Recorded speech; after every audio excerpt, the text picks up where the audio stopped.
महाराष्ट्र के इस पावन धरती को मैं प्रणाम करता हूं।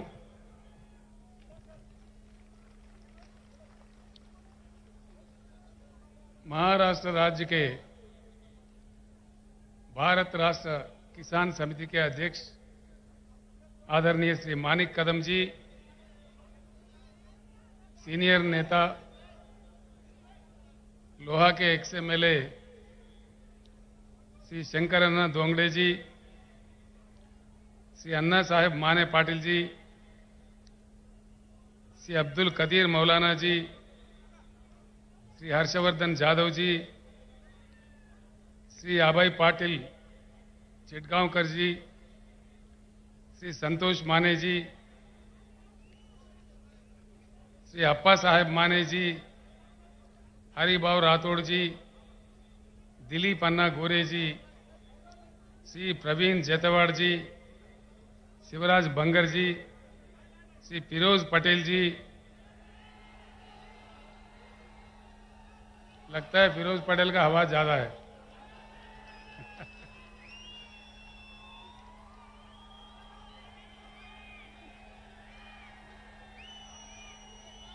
श्री विजय प्रकाश तोम्बारे जी, श्री बाला साहेब सनाप जी, श्री कुलदीप करपे जी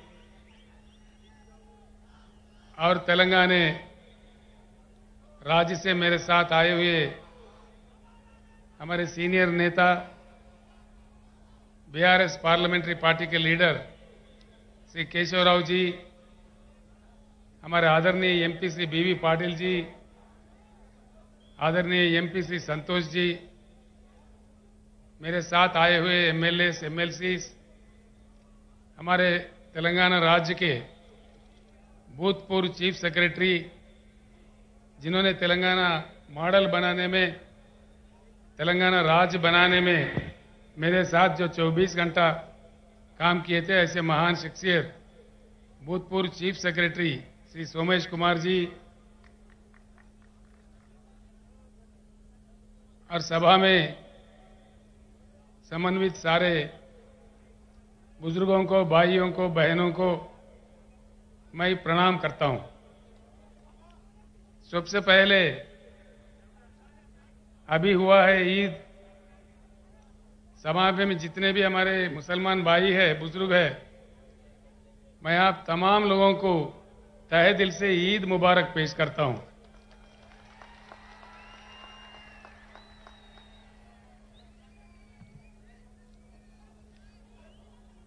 इन दिनों में एक प्रश्न बहुत बड़ा जो देश के दानिशमंद लोग हैं, जो बुद्धिजीवी है, उनके भीतर में और मेरे मन में भी एक बहुत बड़ा प्रश्न उठ रहा है। आज हमारा देश इतना महान ऐतिहासिक परंपरा रखने वाला एक महान देश जो हमारा भारत है, एक प्रश्न, मौलाना जरा गड़बड़ कम करना था, तो ठीक है, थोड़ा गड़बड़ बंद करो जीवन। इतने महान देश का आज का हमारा देश का लक्ष्य क्या है? भारत का कोई गोल, कोई लक्ष्य है या भारत अपना लक्ष्य खो बैठा है? ये प्रश्न मुझे खाए जा रहा है कई दिन से। ये कौन है भाई?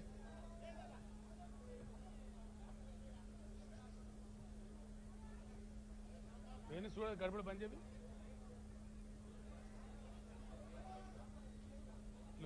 बन जाए। तो एक बात को हमें समझना जरूरी है। सबसे पहले मैं आपसे एक प्रार्थना करूंगा, जो मैंने नांदेड़ में भी किया था, लोहा में भी किया था, आज फिर एक बार अपनी बात को दोहराता हूं। जितने भी सभा में लोग आए हुए हैं, मैं आपसे प्रार्थना करता हूं, मेरे जो भी बात है यहीं सुन के यहीं इसको भूल मत जाइए। आप अगर शहर से हो, आपके बस्ती में जाने के बाद, आप अगर देहात से हो, अपने गांव जाने के बाद, अपने लोगों के भीतर इसका चर्चा जरूर कीजिए और सच जानने का कोशिश कीजिए। इतना मैं आपसे प्रार्थना करता हूं।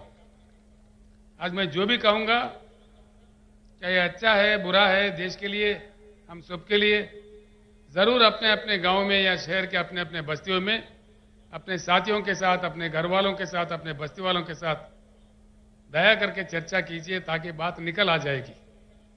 सत्य क्या है, हकीकत क्या है, हमें समझ में आ जाएगी। अगर भारत अपना लक्ष्य खो बैठा है, गुमराह होकर भटक रहा है, तो कहां पहुंचेगा देश? इतनी बड़ी जनसंख्या, सारे दुनिया में सबसे बड़ी आबादी, बिना लक्ष्य का समाज, बिना लक्ष्य का देश का अंजाम क्या होता है और वो कहां पहुंचता है? ये किसका पाप है? हो क्या रहा है देश में? कुछ होना है या ऐसे ही पड़े सड़े रहना है? बात, सवाल हमारे सामने ये है। भारत का कोई नया लक्ष्य, कोई नया चेतना, एक नई सवेरे कस्तैफ, एक नई उमंग से आगे बढ़ना है या ऐसे ही पड़े रहना है? सवाल इस बात का है। 75 साल हो गए देश आजाद हो गए। मैं सुन रहा था आज सुबह से, यहां से हमारे जीवन रेड्डी एमएलए, हमारे वेणुगोपालाचार्य जी, हमारे पाटिल साहब, जितने भी लोग हैदराबाद से आके यहां काम कर रहे थे, वो लोग मुझे मैसेज भेज रहे थे। मुकामी लोगों से भी मेरा बात हुआ। शहर में 8 दिन में एक बार पानी आता है।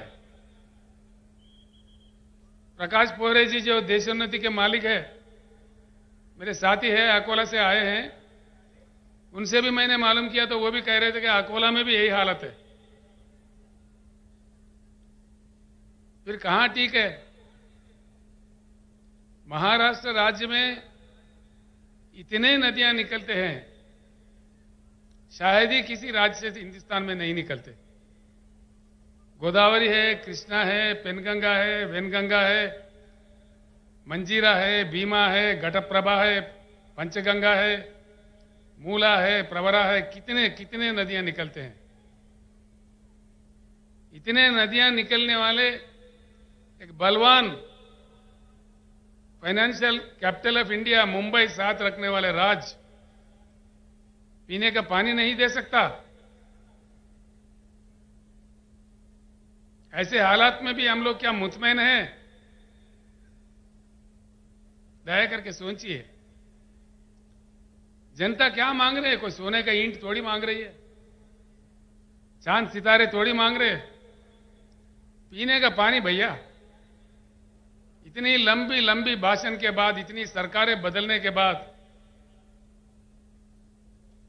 क्या हंगामा, सियासी हंगामा देखने के बाद पीने का पानी तक हमको फराहम नहीं होता।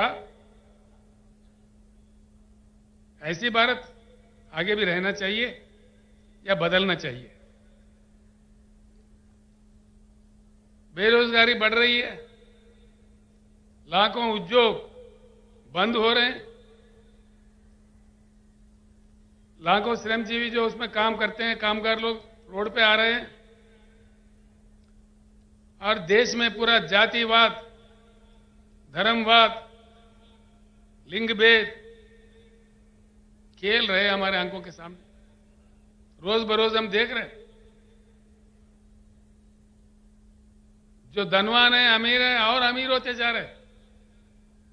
एक ही साल में 10 लाख 12 लाख करोड़ के करोड़ोपति अरबोपति बन रहे। जो गरीब है और गरीब होते जा रहे। ये सब कड़वे सच है, आपके हमारे आंखों के सामने है। ये कोई मैं कहानी नहीं बता रहा हूं, जो रोज हमारे को देखने को मिलता है। ये कोई माने या ना माने, ये कड़वा सच है। तो ये सारे जो भी चल रहा है ऐसा ही चलना चाहिए या इसका कुछ इलाज होना चाहिए? इलाज होना चाहिए। किसी भी देश में कभी कोई बीमारी लगती है, कभी कोई बीमारी लगती है, सुधारने वाले डॉक्टर होते हैं उस समाज के, उस देश के दानिश्वर, बुद्धिजीवी, उस देश के, उस समाज के युवा शक्ति, जिनके पास खून, जिनके खून में ताकत होता है, यही डॉक्टर्स होते हैं।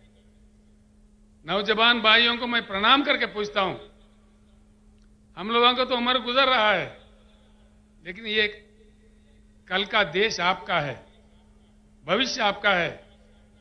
आप ऐसे ही पड़े रहोगे या कुछ उज्जवल रास्ता बनाओगे, फैसला कीजिए।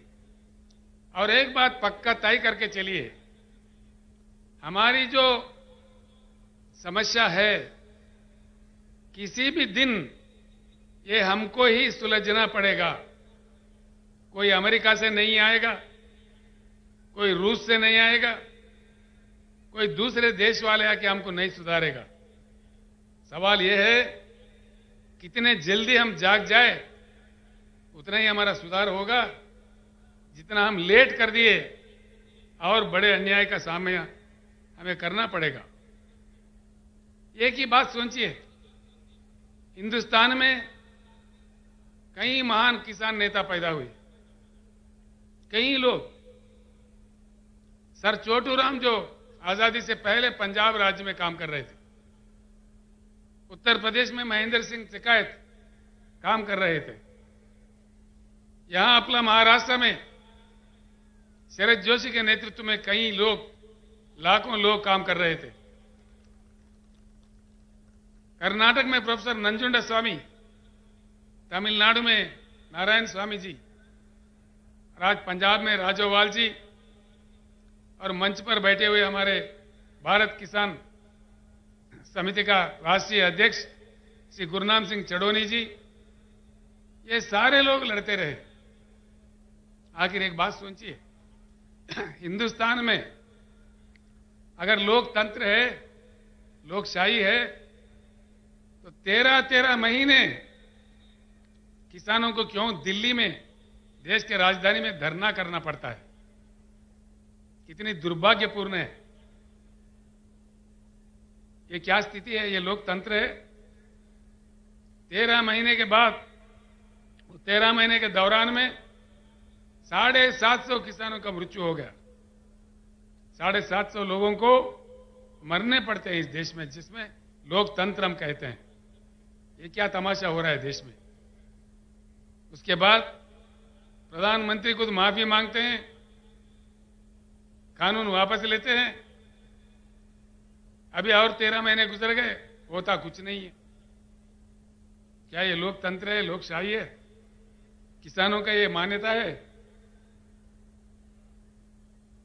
मतलब क्या है? कुछ ना कुछ दाल में काला है। ये बात मैं किसी और जगह कहा तो वो लोग कह रहे थे दाल में काला है, ये पुरानी बात है भैया, अब तो पूरा दाल ही काला है। तो मतलब क्या है? जरूर कुछ इलाज की जरूरत है, कुछ ना कुछ परिवर्तन की जरूरत है। भारत को बदलना चाहिए, बिल्कुल बदलना चाहिए। भारत को परिवर्तन बहुत आवश्यक है, बहुत जरूरी है। जब तक हम परिवर्तित नहीं होंगे हमारा किस्मत नहीं बदलने वाला है। एक उच्च गुणवत्ता वाली परिवर्तन, यानी कि एक पार्टी हार गया, दूसरा पार्टी जीत गया, ये परिवर्तन नहीं होता भाइयों। उच्च गुणवत्ता वाली, जिस चुनाव के दरमियान, जिस चुनाव के जरिए जनता जीतती है, जनता मांगे सफलता मिलती है, वो सही जीत होता है। पार्टियों का जीत नहीं होगा। पार्टियां तो कहीं जिताया हमने, कहीं जीते, एक गया, दूसरा है, तीसरा है, चौथा है, कितने को जिताया अब तक हम लोगों ने? कितने पुड़ारी आए इस देश में, कितने नेता आए, कितने पार्टी आए, लेकिन समस्या जस के तस। समस्या का कोई समाधान नहीं। जिस देश में हर दिन सौों की संख्या में किसान आत्महत्या कर रहे हो, जिस राज्य में, जिस पावन धरती पे मैं खड़ा हुआ हूं, इतने नदियां निकालने वाले इस महाराष्ट्र राज्य में अभी हमारे शंकर अन्ना बता रहे थे, रोज 6-7 किसान आत्महत्या कर रहे हैं। या प्रधानमंत्री को या राज्य के नेताओं को क्या पड़ी है? वो लोग तो अफ्रीका से शेर ला के दिखा रहे हैं हमारे को। अरे भाई, ये हमारे किसान शेर मर रहे बोले तो देखो देखो, ये अफ्रीका का चीता है, ये नामीबिया का शेर है, इसको देख के खुश हो जाओ। क्या समझ में आता है? समस्या का वो समाधान नहीं है। इसीलिए मैं हमारे शेतकरी भाइयों से और बहनों से हाथ जोड़ के विनम्र पूर्वक प्रार्थना करता हूं, जब तक हम खुद शेर नहीं बने हमारा समस्या का समाधान नहीं मिलेगा। तैयार होना चाहिए।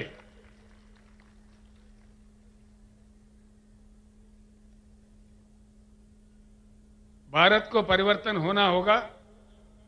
बिना परिवर्तन के भारत विकास नहीं होगा भारत में, ये बिल्कुल तय है। जो कि लंबा समय गुजर चुका है, कई पार्टियों को मौका दिया जनता ने, लेकिन कुछ बात सही नहीं आया है। हमारे आंखों के सामने हमसे बुरा हालत में रहने वाला चाइना आज दुनिया को कमांड कर रही है। साउथ कोरिया आगे बढ़ गई है। बम का मार खाने के बाद फिर उठ खड़ा है। जापान देश हमारे आंखों के सामने है। जैसा मोहम्मद महातीर के नेतृत्व में मलेशिया में परिवर्तन हुआ और सिंगापुर में जहां कुछ भी नहीं है, वो लोगों का हालत भी हमसे बेहतर है। ये सारे चीज हमारे आंखों के सामने हुई है। 75 साल में जो हो रहा है, इससे उठकर आउट ऑफ बॉक्स जाकर एक नया ढंग से, नया रंग से, एक नया जंग करके हम भारत को बदल सकते हैं। इसी पुराने तरीके से हम लोग नहीं बदल सकते। इस बात को समझने के लिए मैं आपको विनती करता हूं। इसीलिए मैं ये एक बात आपको बताना चाहूंगा, इस परिवर्तन भारत में जो आना है, बिना परिवर्तन के भारत आगे नहीं बढ़ सकता। इसीलिए पैदा हुआ है बीआरएस पार्टी। बीआरएस एक चुनाव के लिए, एक दिन के लिए, कोई एक वर्ग के लिए, एक धर्म के लिए, एक जाति के लिए नहीं पैदा हुआ। ये सारे भारतवासी जितने भी है, उनके हकों को लड़ने के लिए, उनके हकों के लिए बिल्कुल बीआरएस पैदा हुआ है। एक बात मैं यहां कहना चाहूंगा, जब भी नए पार्टी आता है, नया ताकत उभरने लगता है, पुराने ताकतें इकट्ठे होकर के भी हमला करने लगते हैं, साजिशें रचते हैं, अफवाहें फैलाते हैं, पुलिस को लगा देते हैं। लेकिन डरना नहीं है। अगर डरे तो हम आप भी आजाद नहीं होते थे, अब भी ब्रिटिश के गुलाम बने रहते थे। इसलिए मैं कहता हूं, फानूस बनकर जिसकी हिफाजत हवा करे, वो शमा क्या बुझे जिससे रोशन खुदा करे। ये डरने से बिरने से कुछ नहीं होगा।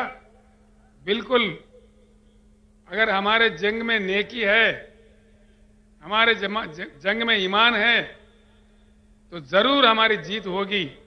हम जीत के रहेंगे। जो कि भगवान हो या अल्लाह हो, अल्लाह के घर में देर है लेकिन अंधेर कभी नहीं है। इसीलिए हमको आगे बढ़ना चाहिए। इसीलिए आया है बीआरएस पार्टी। और बीआरएस पार्टी परमानेंट ऑफिस हमने खरीदा है नागपुर में। हमारे अभय भाई और लोग यहां पे भी परमानेंट ऑफिस खरीद रहे हैं। कोई किराए वाला नहीं, बिल्कुल परमानेंट। बीआरएस काम करता रहेगा। जब तक भारत पूर्ण परिवर्तन नहीं होगा, तब तक ये लड़ाई जारी रहेगा। भाइयों, मैं आपका ज्यादा टाइम मतलब नहीं लूंगा। 2 बातें मैं समझा दूंगा आपको, सिर्फ 2-3 बातें, ये समझने की बात है। एक अजीब बात है, पानी नहीं है शहर में। प्रकाश पोरे कह रहे अकोला में नहीं है। कोई वकील साहब आए थे पूना से, पूना में भी सही नहीं है, देहात में तो है ही नहीं है। फिर ये क्या चक्कर हो रहा है? हो क्या रहा है हिंदुस्तान में? किसान हमारे क्यों आत्महत्या कर रहे हैं? दया करके सोचिए इस बात पे। इतना हमको गुमराह कर दिया है, खास तौर पर 2 चीज, एक पानी, दूसरा करंट, बिजली। पानी, हिंदुस्तान के जो कृषि योग्य भूमि है 41 करोड़ एकड़, और जो पीने का पानी चाहिए और जो उद्योग के लिए चाहिए, इन सब के लिए जितना पानी चाहिए उससे डबल पानी हिंदुस्तान में अवेलेबल है। फिर भी देश क्यों वंचित है? आप लोग सोचिए। ये नहीं है कि पानी नहीं है, फिर क्या नहीं है? राजनेताओं का इच्छा शक्ति नहीं है, देश के प्रधानमंत्री का इच्छा शक्ति नहीं है, राज्यों के मुख्यमंत्रियों का इच्छा शक्ति नहीं है। बस चल रहा तो चला रहे, भगवान के भरोसे चल रहे। ये कब तक चलेगा? ये किसानों का आत्महत्या रुकना चाहिए। ऐसे हम शमशान जाते रहे। बस इसमें खास तौर पर पहले से लेके अब तक, एक नेहरू साहब के जमाने में कुछ मनसूबा बनते थे, कुछ प्लानिंग होता था, उसके बाद में केंद्र सरकार जो भी पार्टी का बने, जो भी बने, उनके नालायकपन से आज देश सफर कर रहा है, इसमें कोई शक नहीं है।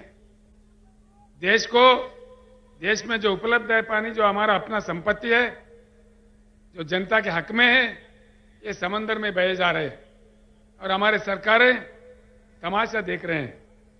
देश में अगर पानी सही तरीके से सिंचन के लिए, पीने के लिए, उद्योग के लिए, अन्य चीजों के लिए आना चाहिए तो बढ़िया बांध बनाना चाहिए, बहती नदियों को रोकना चाहिए। एक बात मैं आपको बताता हूं, आप शायद विश्वास भी नहीं कर पाओगे। जिम्बाब्वे एक देश है, बहुत छोटा देश है, जहां 6,500 टीएमसी का रिजर्वायर है। 6,500। पैटर्न जो जयकवाड़ी है, यहां से नजदीक में है, आप तमाम लोग देख चुके हैं।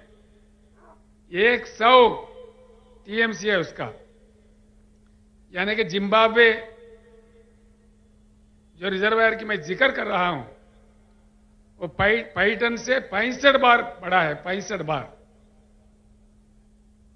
हिंदुस्तान बाढ़ भी देख चुका है, सूखा भी देख चुका है। तो जिम्बाब्वे जैसा हमारे पास कम से कम 3-4 रिजर्वायर तो होना चाहिए, देश को बाढ़ से बचाने के लिए, सूखा से बचाने के लिए। लेकिन नहीं करते। पानी का तमाशा, पानी रखते हुए देश को नहीं दिया जा रहा है। इसके बीआरएस का ये लक्ष्य है, पूरे देश में आज जो पानी की पॉलिसी है उसे बंद करना चाहिए। नया रचना, नया कानून जब तक नहीं लाया जाएगा, ये तमाशा ऐसा चलते रहेगा। हमारे खेते प्यासे रहेंगे, हम प्यासे रहेंगे, हमारे लोग भी 8 दिन के बजाय 15 दिन भी हो सकता है शहर में, फिर और बुरा हालत भी हो सकता है। इसीलिए अब सोचिए, एक बहुत अहम बात है, पानी को समझने में हमारे देश अभी भी पीछे है। पानी एक ऐसी चीज है जो किसी फैक्ट्री में नहीं बनाया जा सकता। पानी को इंसान नहीं बना सकता। पानी खुदा का, भगवान का देन है, जो अपने आप में आता है, प्रकृति देता है। बहुत ही मूल्य चीज है, उसको बहुत सेफ तरीके से इस्तेमाल करने का विद्या कई देशों ने सीख लिया है, लेकिन हमारे देश में नहीं सीखते, ना समझते, ना सुनते।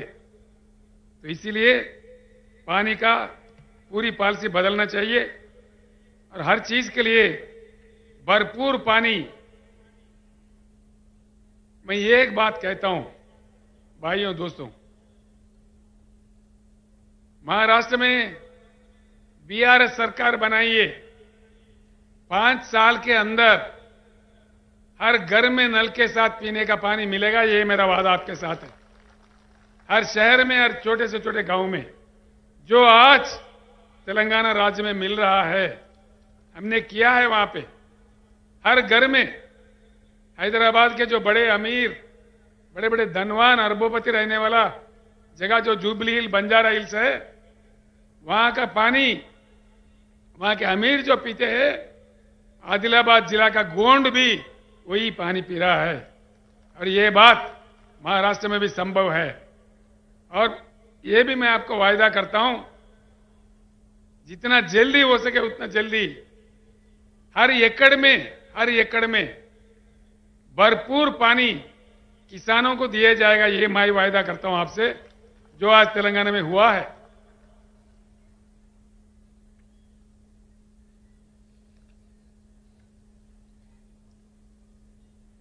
मैं इसीलिए कहता हूं, हमारे पानी समंदर में ना बहते हुए हमारे खेतों पे आ जाए, हमारे खेतों का प्यास बुझाए और हमारे पीने के लिए भरपूर पानी हमें मिले, हमारे अन्य चीजों के लिए मिले। ये करना बहुत जरूरी है। इसके लिए रोना धोना बंद करना है, अब लड़ना सीखना है। सारे शेतकरी इकट्ठा होना है, अन्य भाई भी इकट्ठा होना है। इसका कोई दूसरा नहीं कर सकता। इसका फैसला हमको खुद करना पड़ेगा। कोई दूसरा देश वाला भी इसमें हमारा मदद नहीं करेगा। दूसरी चीज है बिजली। क्यों बिजली नहीं देते भाई, ये तो मुझे समझ में ही नहीं आता। 8 साल पहले तेलंगाना बनने से पहले वहां का हालत भी महाराष्ट्र से भी बहुत बुरा था, बहुत ही बुरा था। दिन में 3 घंटा आता था करंट, किसी दिन तो आता ही नहीं था। आज तेलंगाना में हर किसी को, किसान समेत हर किसी को 24 घंटा उच्च गुणवत्ता वाला पावर मिलता है। किसान को तो फ्री मिलता है, 24 घंटा मिलता है। फिर क्या तमाशा हुआ? जब तेलंगाना 24 घंटा दे सकता है तो महाराष्ट्र में क्यों नहीं? तेलंगाना बहुत छोटा राज्य है, महाराष्ट्र से कमजोर राज्य है। फिर क्या हो रहा है? ये क्या तमाशा है? करंट बनाने के लिए जो कोयला चाहिए होता है, हमारे देश में 361 बिलियन टन का कोयला है, जो पूरे हिंदुस्तान को 150 साल तक 24 घंटा करंट देने के लिए सफिशिएंट है। 150 साल तक। ये आंकड़े मेरे नहीं है, ये कहानी मेरा नहीं है। इसको कोई गलत साबित करा, मैं 1 ही मिनट में मेरे चीफ मिनिस्टर पोस्ट को इस्तीफा भी दे दूंगा। ये मेरा सवाल है। यह है, इसका उपलब्धि है। भाई पानी है, भरपूर नहीं देते। कोयला है, उससे 24 घंटा करंट दे सकते, क्यों नहीं देते भाई? क्या मजाक बना दिया? बिजली के बिल बढ़ाओ, प्राइवेट दे दो। किसका बाप का जागीर है, प्राइवेट दे दो, जो मर्जी दे दो। कैसे दे रहे? अनेक दशकों से हमारे करंट के कर्मचारी, जनता, हमारे लोग अपनी जमीन देके, पैसे देके, खून पसीना बहा के जो करंट घर बनाए, जो पावर जनरेटिंग हाउसेस बनाए, उसको मुफ्त में अपने दोस्तों में बांटना चाह रहे। Power privatisation. मैं ये की बात कहता हूं, भगवान का दया होगा तो अगली सरकार बीआरएस का बनेगा, हर चीज हम वापस लेके रहेंगे। मैं आज इस मंच से कहना चाहूंगा, जो आज प्राइवेटाइजेशन करना चाह रहे, जिनकी नीति प्राइवेटाइजेशन है, तो हमारे नीति प्राइवेटाइजेशन नहीं है, नेशनलाइजेशन है। हम हर चीज को वापस लेके रहेंगे।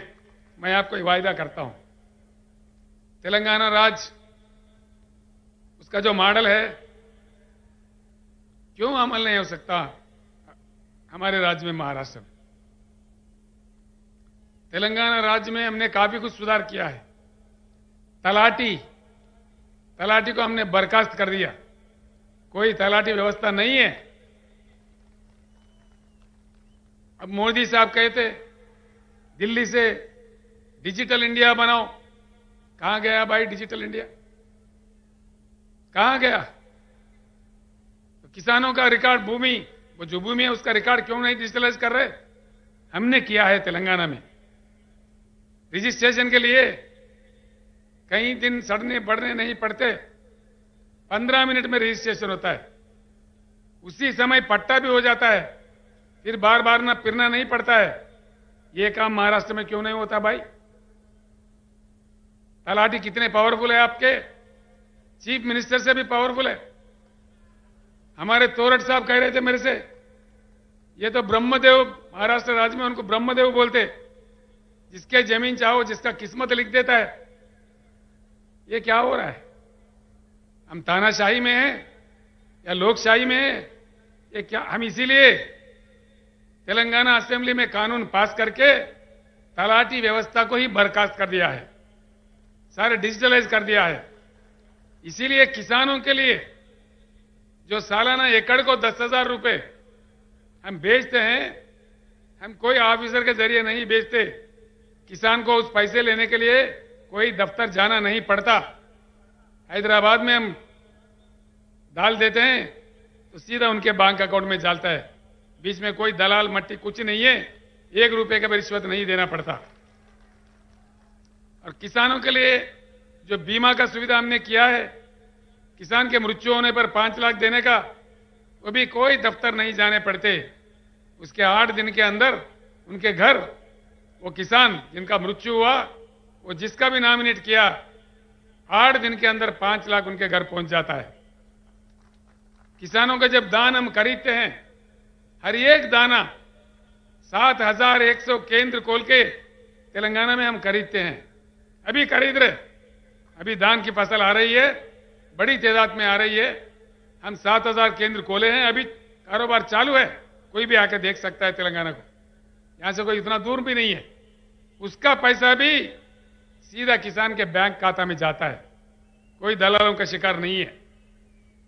तेलंगाना में भी हालत इससे बहुत बुरा था, करंट नहीं था, पीने का पानी नहीं था, किसान भी हमारे आत्महत्या कर रहे थे। मैं कई बार रो पड़ा था, मैं भी जोश में आके मैं भी, अरे भैया मत मरो बोल के हाथ जोड़ के उनको प्रणाम किया। मैं 2-3 साल बचे रहो, मैं आपको बचा लूंगा बोल के रोते हुए भी मुझे बोलना पड़ा, ऐसा इतना बुरा हालत था। लेकिन आज एक कट्टरपन से हमने काम किया। आपके सामने बैठा हुआ है हमारे सोमेश कुमार जी, जो भूतपूर्व चीफ सेक्रेटरी है, साबिका चीफ सेक्रेटरी है तेलंगाना राज्य का, मेरे साथ उन्होंने काम किया, अभी रिटायर हुआ है। उनका काफी योगदान रहा वहां पे, ये चीजों को हासिल करने में, ये चीजों को किसानों को उपलब्ध करवाने में बहुत उनका योगदान है, हम ही ने किया है। महाराष्ट्र में क्या हुआ भाई? महाराष्ट्र का चीफ सेक्रेटरी नहीं है, सेक्रेटरीज नहीं है, कैबिनेट है, सब कुछ है, आमदार है, खासदार है, फिर यहां क्यों नहीं होता? सवाल यह है। मैं आपसे प्रार्थना यही करूंगा, इसीलिए इन चीजों के मद्देनजर ही मैंने आवाज दिया है, मैंने पुकारा है, अब की बार किसान सरकार। किसान भाइयों को मैं प्रणाम करता हूं। आप खेत जाना, हल चलाना सीखते हो, जानते हो, एक बार असेंबली की तरफ क्यों नहीं जाते? आप खुद आमदार क्यों नहीं बनते? आप खुद खासदार क्यों नहीं बनते? नेता, बड़े बड़े मोटे नेता नहीं चाहिए हमको, हम में से खुद नेता बनेंगे। अगर आप साथ दो तो बिल्कुल हम खुद नेता बनेंगे। किसान भाइयों को मेरा एक अपील है, अगर आप नहीं कर पाओगे, मैं सारे महाराष्ट्र किसानों को यहां से आवाज दे रहा हूं, आगामी जिला परिषद चुनाव आपके हाथ में है। शहर के वोट नहीं रहते उसमें, पंचायत राज इलेक्शन बोले तो देहाती वोट है, सारे वोट हमारे हैं। सारे के सारे जिला परिषद पे गुलाबी झंडा लहरा दो, क्या क्या भाग के नहीं आता मैं देखता हूं, आपके पीछे भाग भाग के आ जाएगा। एक ही सभा नांदेड़ में हुआ तो असेंबली में बजट आ गया 6,900 करोड़ और कह दिया कि भाई किसान को 10,000 देंगे। क्या भीख दे रहे हैं? दो, तेलंगाना में जब दे सकता है एकड़ को 10,000 तो महाराष्ट्र में क्यों नहीं दे दीजिए। मैं यहां के मुख्यमंत्री जी से अनुरोध करता हूं, प्रार्थना करता हूं। यहां के उप मुख्यमंत्री देवेंद्र फडणवीस जी है, वो मुझे कह रहे थे चंद्रशेखर जी आपका यहां क्या काम है, आप तेलंगाना संभालो। मैं बोला मैंने तेलंगाना संभाल लिया, देखते हैं। महाराष्ट्र में आ गया हूं, मैं भारत में कहीं भी जा सकता हूं। तेलंगाना का मॉडल मक्की का मक्की दे दो, मैं महाराष्ट्र छोड़ के मध्य प्रदेश चला जाऊंगा, मैंने बताया था, क्योंकि मेरा काम खत्म हो जाएगा। किसानों का जो मेरा मिशन है बीआरएस का, वो मेरा खत्म होगा और मैं सीधे ही मध्य प्रदेश चला जाऊंगा। यहां आप राज कर लो, देना है तो बोलो, दे दो। क्या बात है, महाराष्ट्र में धन की कमी नहीं है, मन की कमी है। धन बहुत कुछ है, तेलंगाना से ज्यादा धन है, अगर चाहे तो दे सकते हैं, क्यों नहीं देते। मैं आपको तरकीब बता रहा हूं, मंत्र बता रहा हूं। सीधी उंगली से नहीं आता घी तो टेढ़ा उंगली से निकालना चाहिए और समझदारी से हमको काम लेना चाहिए। क्योंकि जो भी बात है हमको गुमराह करते, डिजिटल इंडिया बोलते, मेक इन इंडिया बोले।